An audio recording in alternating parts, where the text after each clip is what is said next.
Sinners just pulled off 16 Oscar nominations. More than Titanic, more than La La Land, more than any film in the history of the Academy, ever. I'm going to break down the 4 things Michael B. Jordan and Ryan Coogler did to make that happen. The twin performance no one else on the planet could have pulled off. The bet Warner Bros. Made that most studios wouldn't. The 12-year partnership that made the whole thing possible. And the one piece that most people are missing. And if you stick around to the end, I'll tell you what I personally witnessed on an A-lister film set, so you can see what a record-breaking performance is actually built from. So let's reverse engineer this, because what Michael B. Jordan did in this movie is directly responsible for Sinners ending up with 16 nominations on that stage. And it's easy to gloss over how hard this actually was. So Jordan plays twin brothers Smoke and Stack,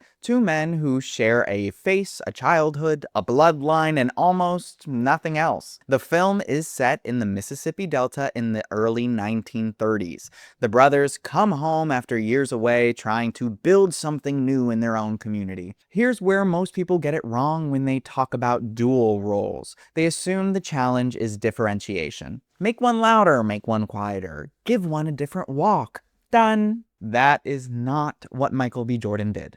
Watch the first scene where both twins are on camera together. Same suit, same haircut, same frame. And inside 3 seconds, you know which one is Smoke and which one is Stack. Not from what they say, but from how Smoke's shoulders sit a half-inch lower. How Stack's eyes find the room before Smoke's do. How the 2 of them breathe at different rates. That's not costume work, that's body architecture. Compare that to what Tom Hardy did playing the Cray twins in Legend. Hardy gave one brother a lisp and a heavier walk. Textbook differentiation. Technically beautiful. You could describe what he did in a sentence. What Jordan did cannot be described in a sentence. That's the difference between differentiation and inner life. You can't fake that with physicality. That lives inside the actor. It's a choice made before the camera rolls, and then 10,000 choices made every single take. So here's why this matters for the record. When the central performance is that undeniable, it lifts the entire film. Every department rises around it.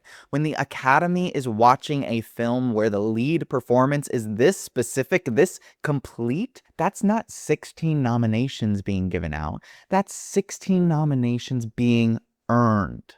And if nobody has ever broken that down for you before, hit the like button.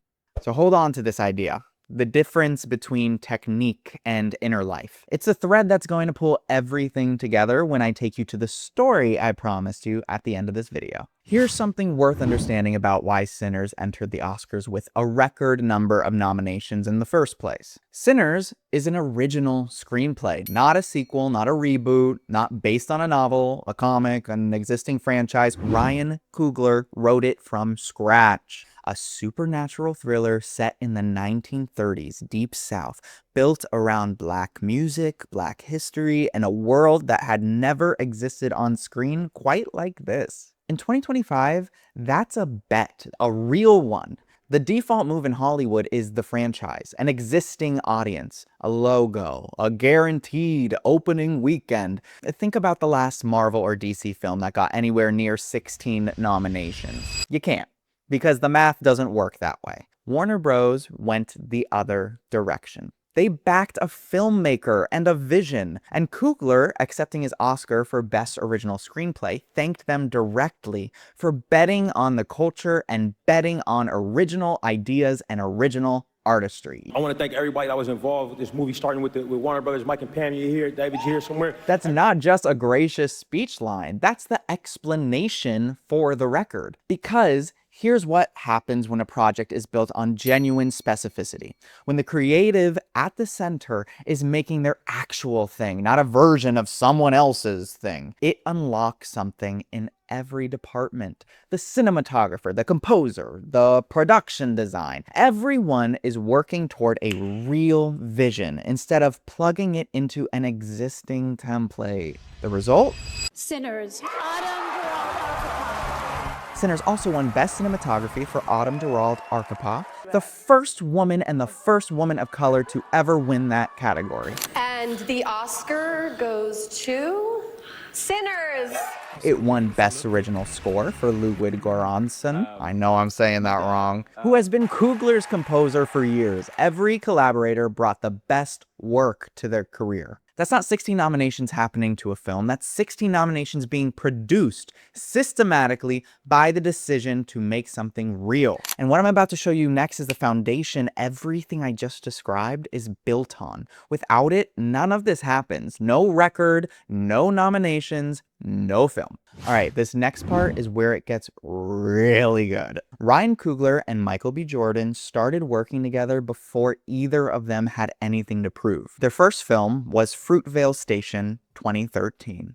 A devastating film about the last day in the life of a 22-year-old man shot by police in Oakland. Neither of them was famous, neither had commercial leverage. Coogler cast Jordan in that film when doing so made zero business sense, and Jordan said yes when saying yes cost him nothing but time and belief. Two people choosing each other before either of them was a sure thing. Since Fruitvale Station, Coogler has put Jordan in every single one of his features. Creed, Black Panther, now Sinners. Think about what that actually means.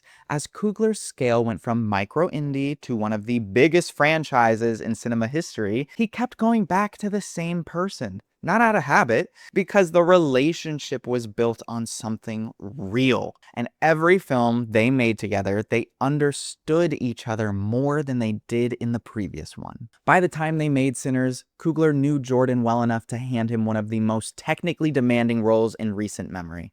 Playing two completely distinct human beings in the same film, and trust him completely with it. At the Oscars, holding his first Academy Award, Jordan turned to Coogler in the audience and said, And you're an amazing, amazing person. I'm so honored to call you a collaborator and a friend, and you gave me the opportunity and space for me to be seen. Space to be seen. That phrase, right there, is the answer to how a film ends up with 16 nominations. It's not one person's genius, it's what happens when a director and an actor have spent 12 years building enough trust that the performance that comes out of it can't be manufactured any other way. Go ahead and drop in the comments, who in your life gives you space to be seen? I read every single one. I want to hear. And we're almost at the thing I promised you at the start. But before I get into the last piece, if you're someone who's actually pursuing a career in this industry and you've been unclear on what's working and what isn't in your path, I built a free tool specifically for that. It's called the Actor Audit. You answer a few questions and it gives you a clear read on exactly where you are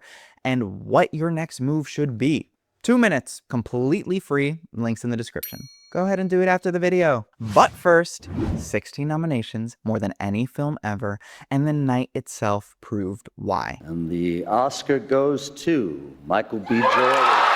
When Michael B. Jordan walked on stage to accept Best Actor, he became only the 6th Black man in history to win that award. He said it himself. I stand here because of the people that came before me. Sidney Poitier, Denzel Washington, Halle Berry, Jamie Foxx, Forrest Whitaker, Will Smith, and to be amongst those giants, amongst those greats, amongst my ancestors, amongst my guys. Thank you, everybody in this room. 6 people in the entire history of the award. Ryan Coogler, winning Best Original Screenplay, became just the 2nd Black filmmaker to ever win that category, the first being Jordan Peele in 2018. Autumn Durald Arkapaw won Best Cinematography, first woman of color ever. Her speech, she asked every woman in the room to stand so she could thank them. And I really want all the women in the room to stand up, because I feel like I don't get here without you guys. The whole room stood. Ludwig Göransson, told you I'm not going to pronounce it right, won Best Original Score. What I want you to notice is this. Sinners didn't just collect nominations, it collected historic firsts. Every category it won, something was doing something for the first time. The record 16 nominations weren't random, they were the signal. And the wins confirmed it. When a film is built this way, original idea, a creative team that has grown together over years, a central performance that's completely specific and completely undeniable, the record makes sense. So if you're not subscribed yet, subscribe and hit the bell. This is what I get into every week. And one more thing, and then I'll take you straight to the story I'm promising you. Here's the piece of this that's easy to miss, and it's the one that matters most. 16 nominations didn't just go to Sinners. They went to a group of people who already knew each other's hands. Warner Bros. Trusted Coogler. Coogler trusted Jordan to carry two completely different men in the same body. He trusted Arkapow to frame every shot without a conversation. He trusted Goranison, not pronouncing it right, to score what the scene was feeling before the cut even assembled. Every one of those trust relationships had years baked into it before Sinners even existed. Look at the juke joint sequence in the middle of the film. The one everybody walked out of the theater talking about. Camera drift, sound design, lighting, choreography, performance, all landing on the same beat. 4 departments holding the same breath at the same time. That kind of alignment doesn't come from a production memo. It comes from people who have stood next to each other on 5 other movies. Compare that to the standard Hollywood build. Director, DP, composer, leads. They meet for the first time at pre-production. 3 months to invent a shared language together. Nobody knows how anyone else holds a silence. The work still gets made. It almost never makes history though. And that's the thing. A record like this isn't one person's genius. It's a stack of trust built between specific people over real time, all pointing at one singular vision, which is exactly why it's rare. And it's also why, when you see that kind of trust play out 6 feet in front of you in a real room, on a real set, you don't forget it. So if that reframed anything for you, hit the hype button so that this video can reach more. Okay, I promised you something at the start. So I was on set of Pain Hustlers, a Netflix film directed by David Yates, and there was a moment with Emily Blunt that I've thought about probably 100 times since. We were shooting a scene, and after a take, Emily comes to David and told him she wasn't getting there. Not an apology, not, "I'm sorry, can we go again?" but a clear, specific read on her own performance. She knew what she needed, and what she asked for was to do her shot in a series, which means you run the scene back to back multiple times in a row without resetting, without notes between, without yelling cut. You let the emotion build on itself instead of stopping and starting and rebuilding from zero every single time. And the director, David, listened. They did it. And the performance she got to, the one that landed, was the one that couldn't have existed without that run. That's what it looks like when a director gives a performer space to be seen, not stepping back and hoping for the best. An actor who knows what she needs, who trusts the environment enough to say so, and a director who trusts her enough to say yes. And then you get out of the way and let it happen. That is the exact same thing Michael B. Jordan was describing from the Dolby Theater stage. You gave me opportunity and space for me to be seen. It's not abstract. It's not metaphorical. It's an actor and a director who have built enough trust that the performer can advocate for their own performance, and the director can receive that without flinching. That's what produced 16 nominations. That's what produced 4 wins. That's what produced a record. And if you're someone actually pursuing this, the actor audit in the description is the tool that'll show you exactly where you are on your path right now and what you should be working on next. 2 minutes, completely free. Go ahead and do it. And go check out this video right here. It connects directly to everything we've been talking about. Love some actor content. All right, I'll see you next time. Mwah.